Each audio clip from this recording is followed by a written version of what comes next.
제87편 고라자손의 시 곧 노래. 그의 터전이 성산에 있으며 여호와께서 야곱의 모든 거처보다 시온의 문들을 사랑하시는도다. 하나님의 성이여, 너를 가리켜 영광스럽다 말하는도다. 나는 라합과 바벨론이 나를 아는 자 중에 있다 말하리라. 보라, 블레셋과 두로와 구스여, 이것들도 거기서 났다 하리로다. 시온에 대하여 말하기를 이 사람 저 사람이 거기서 났다고 말하리니 지존자가 친히 시온을 세우리라 하는도다.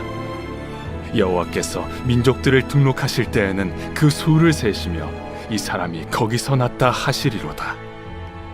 노래하는 자와 뛰어노는 자들이 말하기를 나의 모든 근원이 내게 있다 하리로다.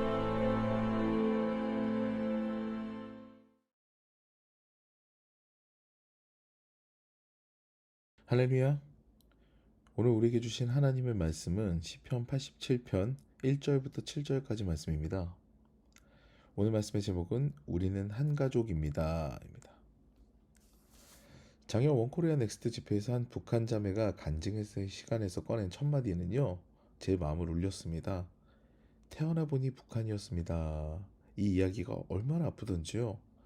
한마디로 살기가 어려운 나라에서 태어난 것은 그녀의 선택이 아니었다라는 거죠. 저는 얼마 전에 더 에이트 쇼라고 하는 드라마를 봤습니다. 우리네 현실을 잘 반영한 드라마더라고요. 더 에이트 쇼에서 모인 사람 8명은요, 각자 모르고 선택을 하지만 그 선택으로 인해 정해진 운명은 바꾸기가 쉽지 않습니다. 우리는 우리가 선택할 수 없는 그 운명에 갇힌 존재라는 거죠. 그러다 보니 우리는 스스로 결정된 운명에서 제한된 사고를 가지고 살아갑니다. 또한 이것은요, 나를 먼저 생각하는 지극히 당연한 원초적 욕망과 만나서 다른 이들을 돌아보기 어렵게 만들게 되죠. 다른 이들의 상황을 고려하기보다는 나 위주로 판단하면서 살아간다는 겁니다. 저 역시도 그 범주에서 벗어나지 못하는 사람이었어요. 그래서 인생은 시작부터 불공평했다, 그것이 참 원망스러웠다 라는 한 북한 자매의 조용한 그리고 날카로운 지적에 정신이 번쩍 든 겁니다. 하나님께서 설계하신 세상은요, 시작부터 우리가 선택하지 못하고 마지막 가는 날도 알지 못하는 구조로 되어 있습니다. 그만큼 우리는 한계가 분명한 사람이죠. 알지 못하는 가운데 세상에서 태어났고 알지 못하는 가운데 세상을 떠납니다. 그러므로 정말 지혜로운 사람은요, 내가 정말 모르는 것이 많구나라는 겸허한 자세로요, 하나님의 뜻을 구하고 그 뜻대로 살려고 애를 쓰는 사람인 겁니다. 그게 바로 지혜로운 사람이죠. 오늘 본문은요, 이런 관점으로 읽어내려가야 하는 그런 시인데요. 오늘 본문인 시편 87편은 시온시로 분류가 됩니다. 짧은 이 시에서 시인은요, 하나님께서 선택하신 그리고 세상의 근원인 시온을 노래하는 내용을 서술합니다. 이게 무슨 뜻이냐면요, 결국 다른 민족과 다른 나라들로 갈라져서 우리는 다른 운명을 산다고 생각하지만 전 인류는 결국 하나님으로부터 나온 한 가족이라는 사실이죠. 그것을 서술하고 있는 겁니다. 저는 어릴 적에 요나서를 읽으면서 이해가 잘 되지 않았습니다. 그렇게 이스라엘의 철천지 원수인 니느웨를 왜 하나님께서 구원하시려고 하셨을까? 그것도 괴롭힘의 대상인 이스라엘의 선지자를 보내셔서 회개를 선포하라고 하셨을까? 이런 생각이 들었죠. 제 사고에서는요, 이 편협한 사고에서는 이스라엘의 적인, 즉 하나님을 섬기지 않고 다른 신을 섬기는 이방인들의 나라는 심판의 대상이라는 고정관념이 있었던 거예요. 제게는 북한이라는 나라도요, 선교의 대상, 다른 나라, 척박한 땅, 이런 이미지로만 잡혀 있었습니다.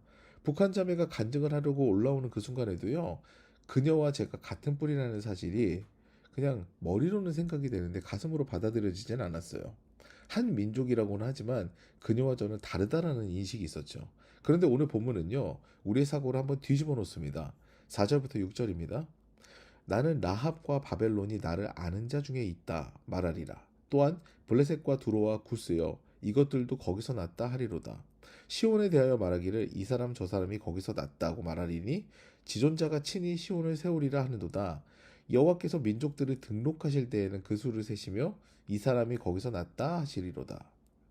라합은요, 이사야 30장 7절 말씀으로 미루어 볼 때 애굽, 즉 이집트를 의미합니다. 이스라엘과 적대적 관계 또는 우호적이지만 먼 나라들이 이 시에서는 차례로 언급되는데요. 이집트, 바벨론, 블레셋, 두로, 구스입니다. 그런데 이들이요 모두 시온에서 났다라고 하나님께서 말씀하시는 거죠.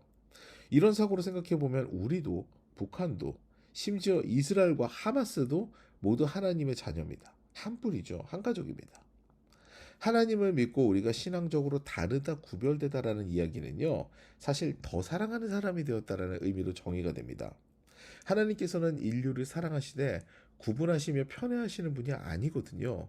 모두를 사랑하시며 모두가 구원받기를 원하시죠. 그 사랑을 마음에 느끼는 사람은요. 민족과 나라를 나누고 구원받은 자, 심판받을 자를 가늠하지 않습니다. 하나님을 믿지 않는 사람을 정죄하고 판단하기보다는요. 긍휼하게 여기고 기도하는 사람이 되는 거죠. 진정한 그리스도의 제자는요. 스테반 집사의 모습을 담게 되는 겁니다. 주님, 저들은 저들이 하는 일을 알지 못합니다. 용서해 주세요. 이 메시지는요. 우리의 삶에도 적용되어야 합니다. 우리는 이제 주님의 사랑으로 기도할 수 있는 참 그리스도인이 될 수 있는 거죠. 그 기회를 우리는 가진 겁니다. 오늘도 한 가족인 인류를 향한 하나님의 사랑을 마음에 새기면서요. 열방을 그리고 나의 주변을 돌아보고 참 사랑을 증거하는 그런 참된 그리스도인의 삶을 사시는 저 여러분 되시기를 주님의 이름으로 축원합니다.